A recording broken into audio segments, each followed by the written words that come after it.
त्या काळात ज्याप्रमाणे ज्ञानेश्वरांनी मराठीमध्ये भगवद्गीतेचा अर्थ केला तसा या काळात टिळकांनी तो गद्यामध्ये केला खरं गीता रहस्य मराठीमध्ये.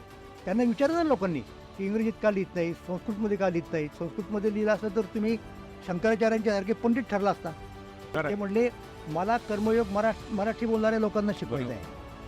तर त्याच्यात सगळ्यात आणखी पुढे कोण गेली टोकाला म्हटलं तरी चालेल ते म्हणजे सावरकर गेले. सावरकरांनी भाषाशुद्धीची चळवळ सुरू केली.